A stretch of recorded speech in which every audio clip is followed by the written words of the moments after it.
from is when he is trying to escape the apartment block to go to a hospital, but encounters his nosy neighbor who has seen and heard far too much.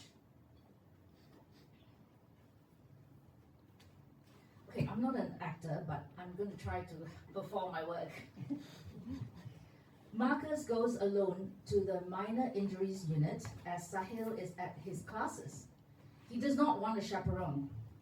As he leaves the building, Angela is mounting the entrance steps one at a time, laden with 2 Sainsbury's bags of shopping. This time she goes back to her usual greeting. Good afternoon, you okay? Marcus bites his lower lip. Yep, fine. You? He holds the self-closing entrance door for her, now obliged to help her with her shopping. His minor injuries can wait.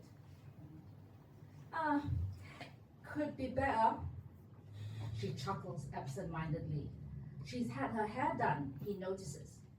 He can't tell what exactly, but it's dark and has been blow-dried into a feathery layered bob like Chrissy Hind. When a man notices something like that, it means she has really changed her hairstyle. What was it even before? She's struggling as she's huffing and dragging the bags in. Tossing a glance into the bags, there seems to be a lot for one person. Let me give you a hand with that, he offers. You sure? Yeah, of course I'm sure. He replies without sounding too impatient. They ascend the stairs and he limps with pain from having his feet and shins clobbered. Expecting guests? He pushes the boundaries a bit and asks her. Oh, yeah, a special friend is coming for a visit, she says coyly. Marcus is piqued by her discretion. It's like some kind of Victorian melodrama. Oh yeah? He grunts, his eyes remaining downcast. 2 more flights. He grunts as he starts to sweat from his pain and intense headache. She turns red. Don't worry, I know I owe ya. He'll sort it out. But first, you've got to finish all those tasks. He says the shelves aren't quite right, she says. She says he, like this mystery man, is in charge of her and her apartment, and now it also seems the payment for the building work that is due to Marcus. He can't bear to think about it. It must be well over £2,000. He's not thick-skinned. He's sick of asking her repeatedly. The Chinese embarrassment in him kicks in, and his face turns red. You okay? She asks again. Does she actually care? Marcus nods. And you know, she lowers her voice as they reach the front door, and she gets her keys out. I saw what happened. Marcus's ears are pricked. He blinks at her. What happened? Last night, you were duffed up, weren't you? Lucky for you. Your flatmate, what's his name? Sahil. Sahil, that's right. You're lucky. Sahil got your back. She makes an irritatingly big deal of the name pronunciation. Is that what you saw? He prods. Oh no, there's more. Marcus pauses. More?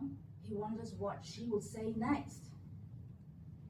He put the huge man in your van and drove it away to that street next door. What were you doing out so late last night? Marcus stops on the landing, puffing from exertion and discomfort. Well, I followed the voices, didn't I? I heard a commotion from my back window. You forgot that lane backs onto the dog park, which backs onto our gardens. And I went downstairs and round the back to see what was going on behind that high wall. Thanks for that, Marcus blurts out sarcastically, putting the bags down after the final flight of stairs. Here's your shopping. You look awful, she says, glancing at him, trying not to make it obvious. Cheers. No, I don't mean that. I mean, was there a fight? No, I don't know. He just jumped on me. Marcus snaps. But she keeps interrogating. Must be terrible being married to her. He's not, fortunately. But he's already getting deafened by the incessant questioning. What are you going to do about it? About what? He lifts his palms in desperation. The guy, the bloke in the back of your van. Don't worry. Marcus gesticulates with his raised palms to reassure her, though what he really wants to do is to tell her to fuck off. He's fine. He's fine? Don't look at me like that. Are you saying he's fine? Yeah. Marcus stares at her, his jaw dropping. Sahil took him in for treatment. What was it all about? This is getting too much for Marcus. Why is he replying to her third degree? What does she want? Does she want to get out of paying him? Look, I gotta go. Here's your shopping. And I hope you have a lovely day ahead with your friend who's visiting. Why, thank you so much, Marcus. I really appreciate your help. I can't wait to... Yeah, and he can't wait to get the hell out of there. He does not wait for her to finish as he gallops down like a broken chair. 3 flights of stairs, 2 steps at a time. Every joint in him hurt.